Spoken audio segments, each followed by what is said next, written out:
এইবেলি টেঙাবাৰী যুৱ সমাজৰ উদ্যোগত আৰু ৰাইজৰ সহযোগত এদিনীয়াকৈ ৰঙালী বিহু উদযাপন কৰে। এদিনীয়াকৈ উদযাপন কৰা অনুষ্ঠানটিৰ লগত সংগতি ৰাখি পৰিৱেশ নিকাকৰণ, বন্তি প্ৰজ্বলন, পতাকা উত্তোলন, মুকলি বিহুৰ লগতে সন্ধিয়া আমন্ত্ৰিত স্থানীয় শিল্পীৰ দ্বাৰা সাংস্কৃতিক অনুষ্ঠান অনুষ্ঠিত কৰে। মুকলি বিহুতলী উদ্বোধন কৰে কলাগাঁও ছোৱালী উচ্চতৰ মাধ্যমিক বিদ্যালয়ৰ অৱসৰপ্ৰাপ্ত প্ৰধান শিক্ষক অচ্যুত ৰায় চৌধুৰীয়ে।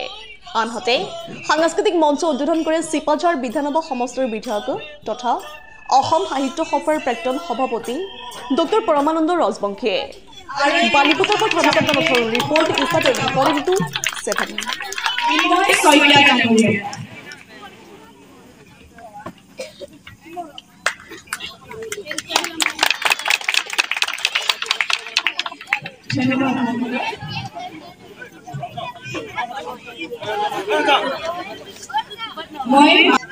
আজি আমাৰ টেঙাবাৰী আঞ্চলিক যুৱ মঞ্চৰ উদ্যোগত অনুষ্ঠিত হোৱা এই ৰঙালী বিহু উদযাপনৰ দিনত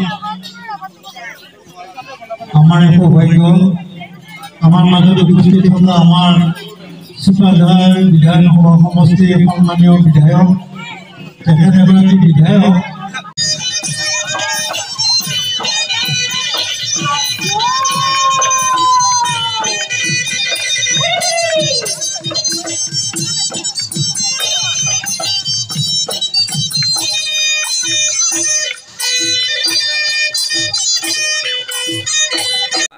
মঞ্চ উদ্বোধন কৰিলে সাংস্কৃতিক সন্ধ্যাৰ এই মুহূৰ্তত আপুনি কি ক'ব বিচাৰে?